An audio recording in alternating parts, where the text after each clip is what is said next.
Bonjour, aujourd'hui je vais vous présenter mon nouveau clavier Nemesis Vigor GK50 Low Profile. Actuellement j'ai un Corsair K40, c'est un clavier gamer mais en touche chiplet, c'est-à-dire qu'il touche avec une membrane. Je précise qu'un clavier gamer c'est un clavier équipé d'un système anti-ghosting, ça veut dire qu'on peut appuyer sur 10 touches simultanées avec les 10 doigts sans que le clavier fasse bip bip et plante, voire qu'il envoie la moitié des touches parce qu'il ne comprend rien à ce qu'on y envoie. Sur un clavier bureautique, c'est pas gênant, on n'appuie jamais sur 10 touches en simultané, puisque c'est généralement 4-5 touches à le maxi. Mais sur un clavier gamer, il faut pouvoir appuyer sur les 10 touches. Donc les claviers normalement marqués gaming, ce sont des claviers où on peut appuyer sur plusieurs touches simultanément. Donc bon, je viens de le recevoir, donc il remplace donc un Corsair K40. Qu'est-ce qu'il a de particulier? Je vais retourner. Les touches sont à low profile, ça veut dire qu'elles sont à mi-hauteur, elles sont beaucoup plus fines que les touches normales. Bon, théoriquement ça ne changera pas grand chose, c'est juste que le clavier sera un peu moins haut, ce qui est plus agréable. Et les touches sont des touches mécaniques, contrairement à mon ancien. Et elles sont de marque Kailh.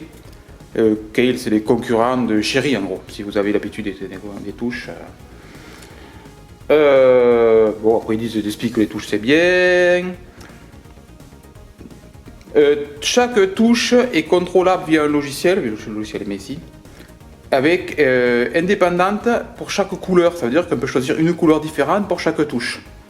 Et il y a plein de profils et tout. Normalement, j'ai pas encore déballé, donc on verra. Il y a des hotkeys, ça veut dire qu'il y a des petits raccourcis pour faire certaines actions via la touche Nemesis. Normalement, il y a des gros patins pour éviter que ça glisse et un logiciel livré avec. Voilà, ben, c'est tout ce qu'il n'y a pas de particulier. Il fait 700 grammes, le câble fait 1m80. Oui. Et bien sûr, c'est un MicroStar In, d'où MSI. Et je l'ai en français, bien entendu, en AZERTY. A noter qu'Amazon, ça merde même plus à emballer, et d'abord ils mettent l'étiquette sur le carton directement, rien à foutre. Bon, on va sortir ça, tiens, il y a 2 touches, je vois déjà 2 touches à côté. Ah, j'arrive pas à le sortir. Ça y est. Câble tressé. TC tressé rigide, pas comme les souris où c'est un tressé flex qui prend la superposition. Bon, j'enlève les protections pour éviter que ça abîme. Voilà, je mets ça de côté et j'ai le clavier. Le clavier qui est donc là. Donc, essayer de zoomer un petit peu. Voilà, parfait. Oula, écoutez. Rien à voir avec ce que j'ai d'habitude d'entendre en clavier. Ah, c'est du métal. Je pense que c'est de l'aluminium. Le châssis est en aluminium. Ça c'est top. Et il est vraiment très bas. Ouais, il est à la hauteur de ma main.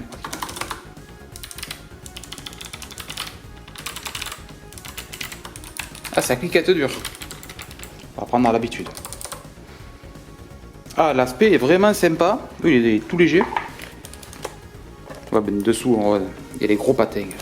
Je vais faire voir si on voit 1, 2, 3, 4, 5 patins.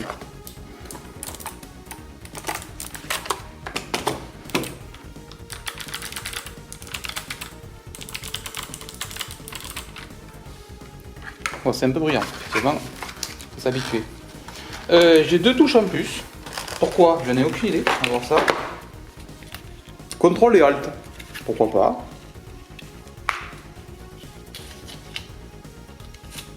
Qu'est-ce que le jeu de particulier? Ah, je viens de comprendre. J'ai compris. Avec Alt, c'est pareil. Voilà. En fait,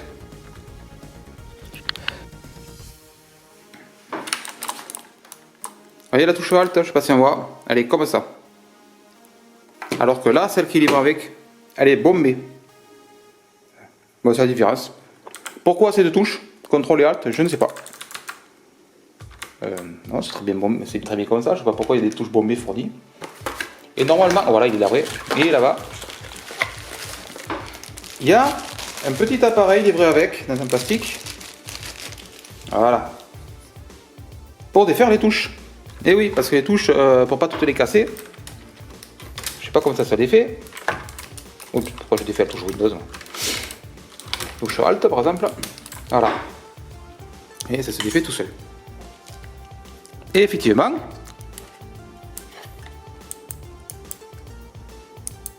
voyez, il est tout fait. Donc les touches n'iraient que le vol, elles sont surélevées par rapport au châssis. Bon, ça c'est un grand classique sur les claviers. Hop, je remets ma touche en place.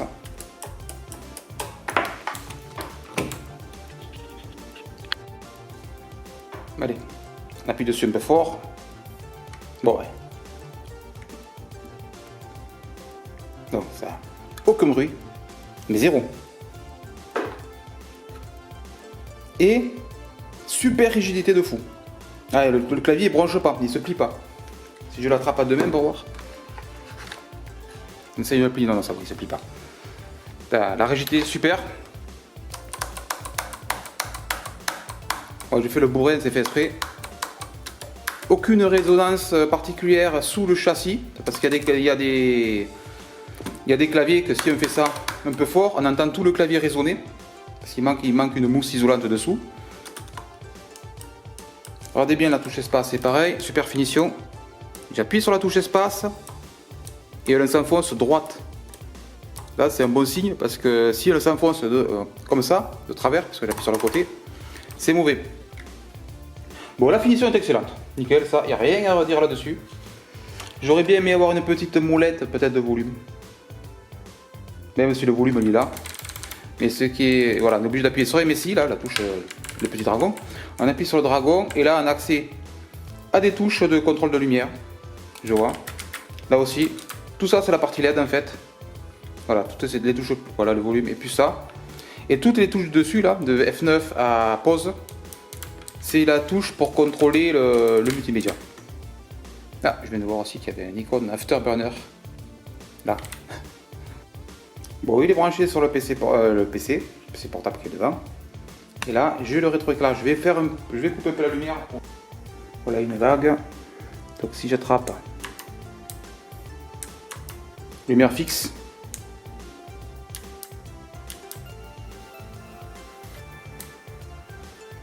Variation de lumière.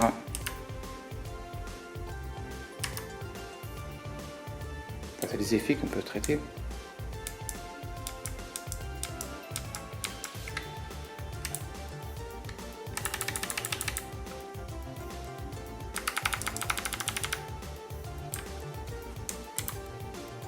Ah, c'est le sens.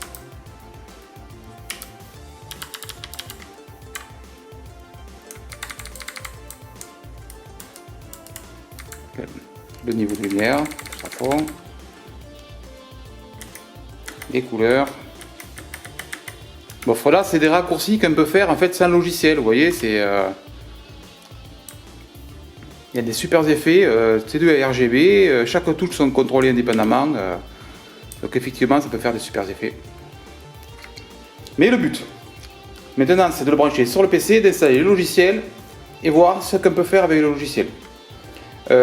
Généralement, quand on joue à un jeu, comme par exemple Cyberpunk, il va se mettre à une couleur Cyberpunk tout seul si le logiciel est bien fait. En tout cas, c'était comme ça chez Corsair. Je viens de voir que la touche Vernum, je sais pas si on voit, oui on la voit, qui est là, elle est RGB aussi, vous voyez pas? Oui, Vernum était, si j'appuie sur... Oui, pareil. Ah, mais ils sont allés même à éclairer en RGB les touches de contrôle Vernum majuscule. C'est assez sympathique. Bon, on ne peut pas mettre en vitesse fixe parce que là...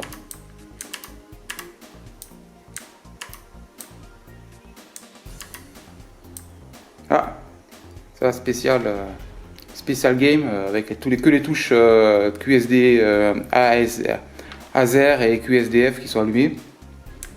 Bon, il y a beaucoup, là il est éteint, il y a beaucoup de possibilités. Voilà, lumière rouge. Je ne vais pas choisir la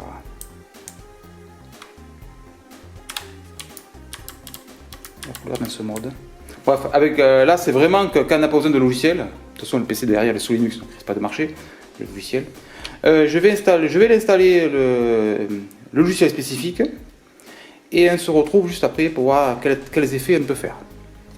Bon, on se retrouve directement sur l'ordinateur avec le navigateur et on va chercher donc MSI Vigor GK50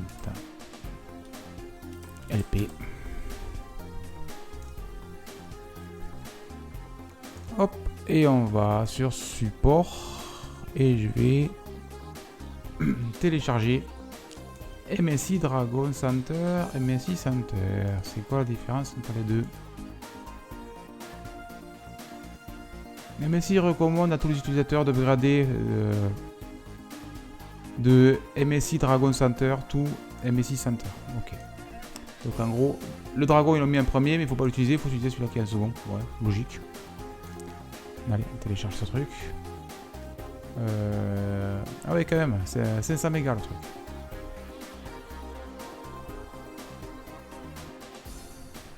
Donc ouais, bah, c'est bizarre de mettre leur logiciel déprécated en premier là-haut et de mettre celui-là en premier.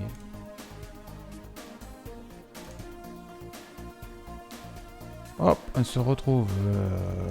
On va le lancer. 500 mégas donc. Allez, un des zips. Et on l'exécute, on va voir ce que ça donne. Oui, bien sûr, j'accepte d'être administrateur. Installer. Le problème de tous ces logiciels de gestion là, de RGB, de clavier, de souris, c'est s'il y en a que des marques différentes. Moi là actuellement j'ai une souris qui c'est une Rocat. Donc j'ai un logiciel pour Rocat, j'ai un logiciel, donc on se retrouve avec plein de logiciels qui tournent en sous-tâche. Des trucs qui sont super lourds, ben vous pouvez voir, 500 mégas le 500 mégas le logiciel pour gérer un clavier. Et au final, c'est quand même sacrément lourd sur les PC. Donc je me demande s'il ne faudrait pas acheter toute la même marque en fait. Et ça permettrait d'avoir un seul logiciel au total. La sélection intérieure de l'ordinateur, pièces sont terminées par là. Ok.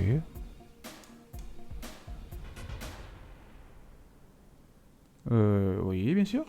Il est où? Ah, ben il est là. Je le mets au bon endroit pour que vous puissiez voir, parce que c'est écrit en énorme. Ok, la cleuf. Donc si vous voulez lire à ça, bon courage. Ah d'accord, on est obligé de descendre tout en bas. Non, je ne vais pas crocher. Ok, ok.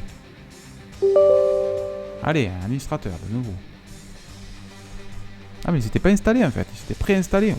Bien, bien. Pas l'usine à gaz.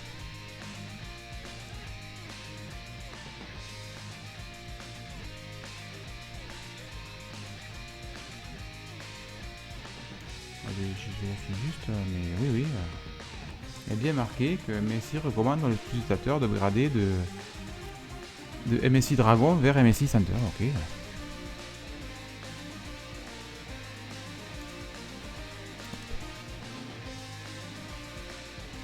Bon, ça prend 3 plombes. Je pense que je vais couper la vidéo. Ah, ça y est. Ça rentre même pas dans le cadre de ma capture d'écran. Super. Je sais pas qui a conçu cette merde. Ça part mal. Commencer. Ah mais je m'en fous de ça. C'est quoi ce truc?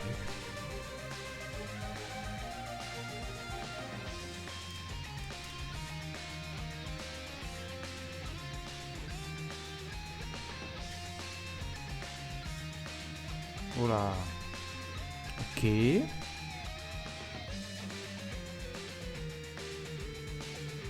moi c'est Mystic Light que je vais. C'est quoi ça, Gaming Gear? Ah, c'est passé. Ah, tous les réglages tels que... Ah, une nouvelle version du firmware est disponible. Veuillez télécharger et effectuer la mise à jour. Ok. Il dit pas, il n'y a pas de changelog, il n'y a rien. Ce logiciel, il fait un peu... Ah, mon clavier vient de s'éteindre. Mise à jour des firmware des claviers. Super. Le clavier est toujours éteint, je sais pas ce qu'il fait. Bonne nouvelle, est-ce que j'ai ma souris qui fonctionne? Ah, le clavier vient de redémarrer. Le firmware est à jour. Bon, on se retrouve juste après avoir mis à jour le firmware sur Gaming Gear. On va voir ce que c'est. Clavier. Ok. Donc, enregistrer temps de réponse. Donc, je pense c'est pour créer des macros. Par contre, comment on active la macro? Bon, je vais essayer. Ah, ok. Elle choisit une touche, je crois. On va voir. Imaginons que je prenne Z. Et j'enregistre. Je fais 3 fois Z. Ah, c'est ça. Et on arrête. Arrête. Ah. Top. Ah, c'est bon. Ah, ok. On peut dire qu'on a mis 60 millisecondes entre les touches. Ah oui, d'accord, je comprends. Donc on efface, on refait. Donc j'ai dit que entre chaque touche appuyée, j'ai 60 millisecondes. J'appuie sur enregistrer. Pourquoi ça marche mal comme ce truc? Ah, il faut choisir une touche. Voilà, c'est là un peu. Voilà, donc il faut prendre bien 70 secondes. Et là, j'arrête. Voilà. En gros, là, je viens de programmer une macro sur la touche Z. Mais je pense que c'est pas expliqué. Et un peu appliqué. Ça veut dire que la macro sera enregistrée dans le clavier. Et je pense que... Je vois que j'ai une touche qui s'appelle G. Est-ce que c'est ça? Comment savoir si c'est ça? J'ai pas un bloc-notes? Ah ben si je l'enregistre pas, ma macro ça marchera pas. Voilà. Bon ben... je crois que... On a la réponse. A, Q, W. Par contre, vous voyez le défaut? Il m'a... Oh là, mais c'est bien bugué. En fait, c'est pour enregistrer des macros. C'est génial pour dans les jeux. Et on doit pouvoir passer d'un profil à l'autre sans problème pour choisir les macros quand on est dans un jeu. Le problème, c'est que là, ma macro est activée alors que je suis dans bloc-notes, c'est pas vraiment un jeu. Mais surtout, j'ai bien enregistré Z, j'ai mis le clavier en français. Et quand j'appuie sur la touche Z, il me fait des W. Donc en gros, il faut laisser en anglais. Et si on veut un Z, c'est pas W qu'il faut, c'est Z qui est là. Voilà, donc... ouais. Par contre, je sais pas comment switch le profil ou comment désactiver les macros. J'aimerais bien désactiver mes macros. Et je vais chercher dans la notice pour voir. Et déjà, je vais effacer tout ça. Non, je vais laisser comme ça. Je vais effacer tout ça parce que... Voilà. J'espère que ça a effacé ma macro. Ouais, c'est bon, ça a effacé. Je vais regarder la notice et je reviens de suite. Bon, après regarder la notice, il y a strictement rien indiqué. Il y a juste indiqué comment, à quoi correspondent les touches les touches raccourcies pour les LED, c'est tout. Mais je pense qu'on peut, par exemple, on prend un profil quelconque, on l'édite, par exemple, on l'appelle Cyberpunk, c'est l'exemple. Ah ben, super les profils. Ben voilà. Le profil, 1, 2, 3, 4, 5, 6, 7 caractères maxi. Bon, ok. Ok. Et là, on peut choisir... Voilà, on a créé un profil. Et on ne peut pas en créer plus que 3. Ah ben non, on est limité à 3 profils, ok. Ok. Ok, je comprends. On prend un profil et pour chaque profil, on a 30 macros. Voilà, et comme je pense que c'est sauvegardé dans le clavier, forcément. Mais ouais, donc... c'est une bonne idée, mais peut-être un peu d'ergonomie à revoir, parce que c'est pas super clair. Et j'aimerais bien pouvoir switcher de macro à la volée. Genre sur mon Corsair K40, les macros, j'ai des touches de macro sur le côté, et je peux choisir, je peux switcher du macro à l'autre directement. Bon, allez, on a assez parlé des macros. De toute façon, vu que c'est pas terrible. On va revenir sur la page d'accueil, c'est là, hop. Et on va mettre la lumière, bien sûr.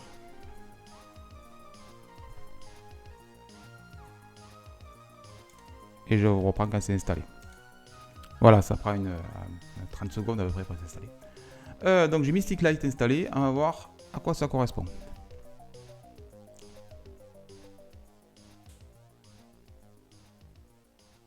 Ce logiciel est d'une rapidité impressionnante. Je coupe pas, je vous laisse la vitesse réelle. Sachant que c'est pas un petit PC que j'ai. Voilà. Ok. Là, je suis un statique en couleur orange. Ok. Chevauchement. D'accord, il nous fait voir.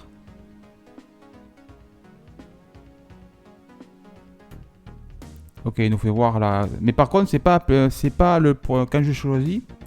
Le clavier reste avec le précédent profil. C'est vraiment la miniature qui est là, le truc d'animation qui fait voir.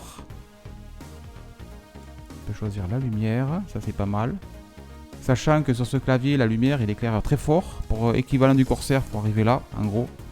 Mais là, il est plus fort. Mais ok, il faut appliquer donc pour propager le profil. Et le profil, quand il clique sur appliquer, il faut attendre environ 3 secondes pour que le clavier reçoive le profil. Par contre, si j'ai bien suivi, le profil est injecté dans le clavier. Ça veut dire que même sans le logiciel, ça marchera. Donc vous prenez votre clavier, vous le mettez sur notre PC, il aura son profil de couleur qui marchera. Celui-là qui a été enregistré. Ok, donc je vais voir statique. Là, dans les statiques, on peut donc choisir les couleurs. Ok. Avec la luminosité toujours, mais on peut mettre des couleurs favoris, c'est pas mal ça.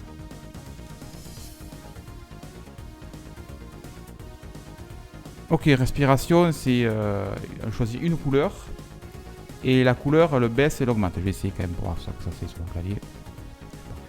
Oui, c'est exactement ça. Le clavier il vague. Ouais, le classique vague, toujours avec les couleurs qu'on peut changer. Voilà. Le radar, ok. Tourbillon, ça va être un truc qui tourne. Ok, moi ce qui m'intéresse, réactif, c'est quand on appuie sur une touche, ça fait une espèce de propagation. Voilà, il appuie sur une touche là, on le voit d'ailleurs où il appuie sur des touches. Et les touches de à côté, c'est lui. Et ce qui m'intéresse, c'est personnaliser. Oui, j'ai commencé juste à gratter juste avant pour voir. Bon, vous voyez, c'est extrêmement simple. Là, on peut désactiver les touches. Je veux que la touche, je sais pas, toutes les touches F1 et F4 soient de couleur verte. Hop. Bon, comme ça. Et là, si j'appuie sur appliquer, j'ai mes touches seulement F1, F4 qui sont vertes. Le défaut, c'est que je peux pas. Vous voyez ? Je veux faire un rectangle pour tout sélectionner d'un coup, je peux pas. Et si je laisse appuyer sur la souris et je glisse, ça marche pas non plus. Il faut cliquer sur chaque bouton. Si je veux remplir le clavier d'une seule couleur et après colorer certaines couches, c'est pas embêtant. Sur Corsair, puisque j'ai déjà utilisé sur un Corsair Strafe, imaginons, je veux tout de couleur orange, mais les touches ASD, bon bref, vous comprenez, les touches de direction gamer en vert, imaginons. Sur le Corsair, je mets statique. Hop. Je mets statique et par-dessus, je peux empiler des couches. En fait, par-dessus, je vais ajouter la couche personnalisée. Et là, je vais m'amuser. Je vais éteindre ça, ça sert à rien. Je vais par exemple colorer en vert ces 3 touches. Et une fois qu'il aura superposé les 3 touches, j'aurai donc tout en orange et les 3 touches, ça je veux pas, tous les 3 touches vertes. Super facile. Là, on peut pas. On peut pas superposer des effets, donc c'est un effet au choix ou personnalisé, mais personnalisé, il n'y a pas d'animation. Donc ça c'est le gros défaut de ce truc. Bon, comme tout à l'heure, il y a 3 profils différents, donc c'est un peu switcher d'un à l'autre. Même si j'ai pas trouvé sur le clavier comment switcher d'un à l'autre, que je cherche. Bon voilà, et la partie RGB, elle est pas mal, mais voilà, par rapport à ce qui se fait de mieux, c'est-à-dire Corsair, c'est loin de ça. GameSync, donc qu'est-ce que c'est? Oui, non, mais ça c'est le classique. Chelou, pourquoi ils ont pas rempli l'écran? Un Active GameSync, qui est là-haut. Si on a un de ces jeux, donc la liste est toute petite, franchement, c'est ridicule. Si on a un de ces jeux, par exemple Far Cry, hop, je clique dessus. Ah, on peut voir qu'on peut gérer Nanolith. Nanolith, c'est le truc avec le mur. Et Philips Hue, c'est les lumières de chez Philips. On peut gérer l'écran MSI. Et si on a une carte mère MSI, ça gère même le synchro à l'intérieur. Okay. Donc voilà. Donc par exemple, on est en train de mourir. Le clavier, il fait une animation. Si on a complété la mission, il clignote en bleu. Vous voyez? Et chaque fois, il y a un truc différent. Chargement en cours. Voilà. Utilisation d'un gadget. Non, ça c'est pas mal. C'est pas mal, à condition d'avoir... Je vais essayer de faire ça, je vais voir. Ah là, il y en a un peu plus. C'est pas mal, à condition d'avoir plus de profils. Et on ne peut pas en créer. Ben non. Et surtout, on ne peut pas en télécharger, ça c'est vraiment étonnant. Toujours chez Corsair, mais le problème c'est que je compare à ce qui se fait de mieux un logiciel pour gérer des trucs RGB. Toujours chez Corsair, on peut aller télécharger des profils. Et les utilisateurs mettent à disposition leurs profils d'ailleurs. Donc, il y a plein de profils, c'est génial. Là, rien du tout. Ok. Bon, en tout cas, voilà, il y a ça comme jeu. Vous voyez la liste. C'est que des jeux, pratiquement que des jeux utilisateurs. C'est que, non, sauf celui-là. Sauf celui-là. Et tous les autres, c'est des Ubi. Ok. Donc Ubi s'est pris la tête à ajouter des profils pour chacun de leurs jeux, c'est bien. Donc ça c'est une très bonne idée, à condition d'avoir une liste plus grande, voilà. Et c'est pas le cas. Ambient Light, ah bah là, on devine ce que c'est. Oups, je sais ce que c'est ça. Ça c'est qu'il va chercher, une de ces, là, le Nanolith ou le Philips Hue, il va le découvrir sur le réseau, et pour l'afficher là.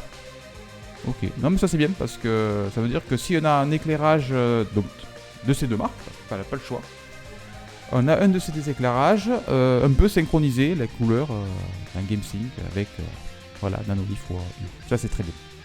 C'est vraiment une super idée. Et Mystique, ok, activer des commandes vocales, peut-être pour changer de profil. Mais à tous les coups, comme c'est du frangler le truc, à tous les coups il faut parler en anglais.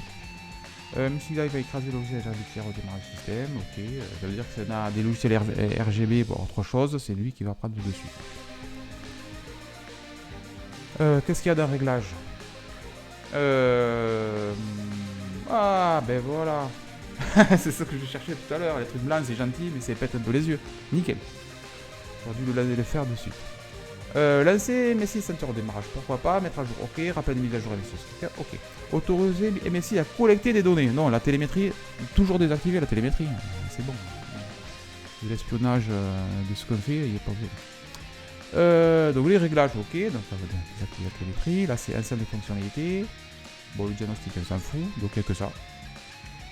Donc je pense, vu comment c'est organisé, voilà juste le clavier, si on achète une souris, elle va s'ajouter. Si on a une carte mère MSI, elle va s'ajouter, je pense. Malheureusement, j'avais une carte mère MSI, mais je l'ai dans un autre PC. Donc, faudrait... Et non, il n'est pas sous Windows, donc ça ne marchera pas. Donc là, c'est une carte mère Aorus, donc forcément, ça ne marche pas. Là, il demande de s'enregistrer, info, et le support. Update, système info, ok, quelques informations sur l'ordinateur. La vedette, je présume que c'est Scali. Ok, c'est pour mettre à jour le soft, je présume. Ok, écoute. Mais voilà, j'ai fait le tour du logiciel. Donc petite conclusion. Qu'est-ce penser du clavier? Le clavier, il est vraiment tout petit pour un clavier plein format. Super fin. En aluminium brossé, du plus bel effet. La finition est top. Franchement, le clavier, il n'a rien à y reprocher. Il est super rigide. Les touches le sont très réactives, le font un petit bruit de clic très sympathique. Et quand j'utilise, ça ne rend pas compte au bout d'un petit moment. Le RGB, il est très puissant, il est super bien géré par le clavier. Le point faible, celui-là, ce que vous avez sous les yeux, le logiciel. Le logiciel, il pourrait être... le problème, c'est que voilà, je me suis basé sur ce que je connaissais de Corsair pour la gestion RGB. Et c'est d'un niveau monstrueusement plus efficace. Donc, si vous voulez un joli clavier qui soit très sympa, très bien fini et tout, c'est parfait. Si vous comptez vous amuser avec du RGB dans tous les sens, laissez tomber, prenez plutôt un Corsair. Et voilà ce que je peux en dire de ce clavier. Donc, et en plus, si vous en avez marre de ce logiciel, comme je disais tout à l'heure, vous supprimez, vous le désinstallez, et le clavier gardera le profil précédent. Donc, si vous faites votre petit profil de couleur, vous l'appliquez, vous désinstallez le soft, il ne vous embêtera plus, et c'est tranquille.